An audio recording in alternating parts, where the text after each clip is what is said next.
Precisamente vámonos a conocer la opinión sobre este mismo tema del profesor investigador de la Escuela de Gobierno del TEC de Monterrey, el doctor Marco Fernández. Doctor Marco, bienvenido, te doy las buenas tardes y la bienvenida y preguntarte, pues, ¿qué balance tenemos hasta el momento ante el anuncio de la cancelación de este programa de escuelas de tiempo completo y qué se viene frente a este panorama? Bienvenido.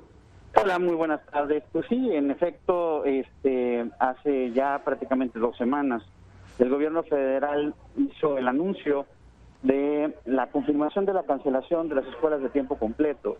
Un aspecto que es muy preocupante por las afectaciones tanto para los menos aventajados, que son los beneficiarios de este programa, en donde estamos hablando de un universo global de 3.600.000 alumnos.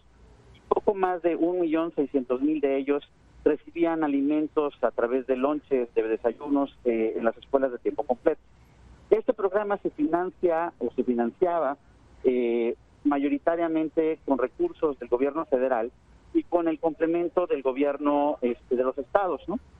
Se ha dicho que, al menos desde el anuncio, 10 estados han dicho que van a mantener las escuelas de tiempo completo, pero lo cierto es que hasta ahorita solamente el caso de Nuevo León, con 120 millones de pesos, el caso de Michoacán y el municipio de León son quienes han dado a conocer en específico recursos que van a destinar para mantener al menos un pedazo de las escuelas de tiempo completo en estos territorios. Los demás estados, Querétaro, por ejemplo, el estado de la Ciudad de México y otros que han hablado de que mantendrán las escuelas de tiempo completo, uno, no han dicho cuánto dinero van a poner. 2, si solo los recursos son para la cuestión de los ¿cómo se llaman? Los alimentos. Comedores. También van a poder financiar los complementos presupuestales para los pagos de los docentes que participaban en este tipo de planteles. Son un montón de cuestiones que todavía no se han podido contestar. En la polémica del anuncio, pues la verdad, la tristeza es que la autoridad federal, incluyendo al presidente de la República, con toda franqueza, no tiene idea del beneficio que sí tienen las escuelas de tiempo completo a las familias más necesitadas. Recordemos que de estas 25.143 escuelas que participaban de este programa, poco más de 18.000 se encontraban en las 825 municipios más pobres del país. Entonces, sí estamos hablando de un programa que afecta a los menos aventajados y que es una contradicción respecto a un gobierno que dice que primero los pobres, pero con los hechos en materia educativa se les olvida los más necesitados. Marco, preguntarte, ¿cuál consideras que podría ser en un análisis de preponderancia el impacto principal que va a tener? Ya entiendo perfectamente que obviamente a una población marginada y con pobreza y suma pobreza le va a afectar, pero ¿cuál va a ser el principal impacto que va a tener esto, teniendo en cuenta además el rezago educativo que existe? Mira, el impacto más importante tiene que ver con por un lado, el hecho de que este universo de 1.600.000 no tenga el acceso a los alimentos, sí mina la posibilidad del aprendizaje, porque nos cuesta trabajo pensarlo en términos de las familias que pues tienen garantizadas los desayunos, por ejemplo, de sus chicas, de sus chicos. Esa no es la realidad de estas familias marginadas que, al recibir el apoyo de estos desayunos, permitían que pues los chiquitos pudieran tener los alimentos para concentrarse, incluso para que no tuvieran un impacto en el desarrollo de su salud.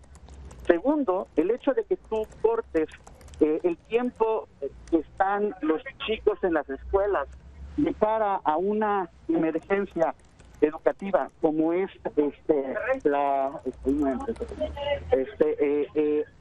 cara a una emergencia educativa, pues sí terminan minando aún la posibilidad de recuperar los aprendizajes que no se han desarrollado debido a la pandemia. Entonces, por donde se le vea, por el lado de los aprendizajes, por el lado de las afectaciones en los alimentos, realmente tenemos un problema mayúsculo en términos educativos.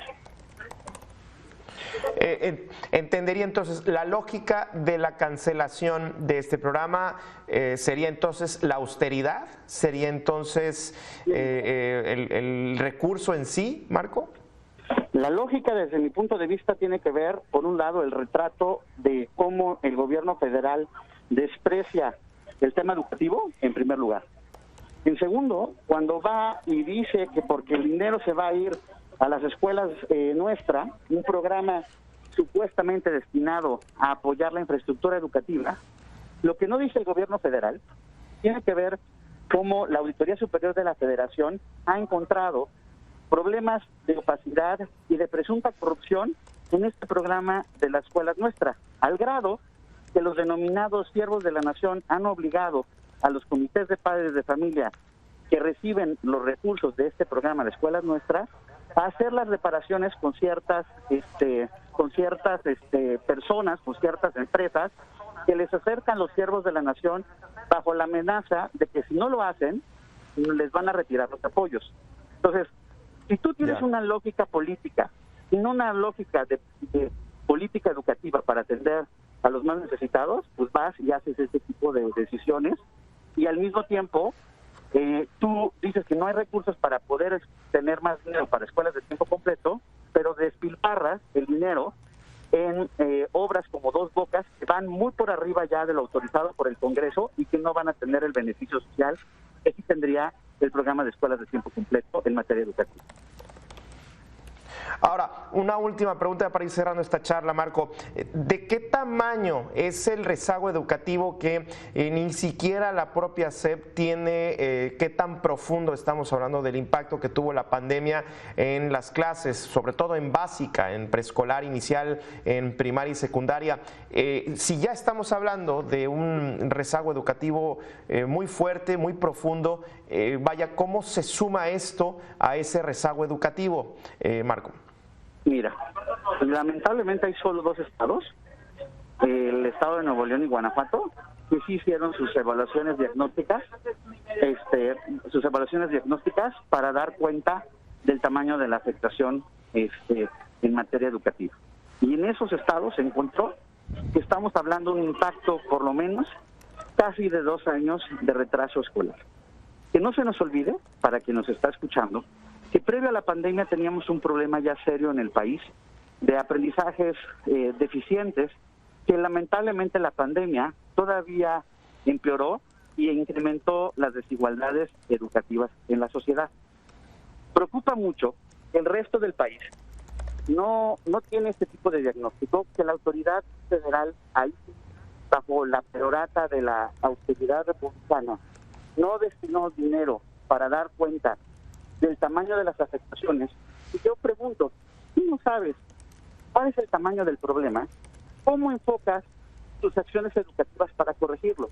Para quien nos está escuchando, por ejemplo, los papás que tienen hijitos que están en el 4º grado, es muy probable que por la pandemia, varios de ellos, en la práctica, aunque están en 4º grado, tienen conocimientos de finales de 2º, de principios de 3º. Eso pone el reto a los maestros, decir, ok, como tengo grados diferenciados de avances de los aprendizajes, tengo que hacer estas estrategias para ir recuperando lo que no han aprendido. Eso sería lo que se está haciendo en otros países que sí se están tomando en cuenta y en serio en la educación. En México estamos navegando en la mayor parte de las entidades a ciegas y esto pues sí es muy grave. Bien, pues es terrible verdaderamente. Marco, muchísimas gracias por esta charla, sobre todo porque es un tema que interesa y bueno, pues al final de cuentas el impacto que estamos viendo será muy profundo, todavía mayor. Marco Fernández, profesor investigador de la Escuela de Gobierno del TEC de Monterrey, muchísimas gracias. Gracias como siempre, muy buena tarde.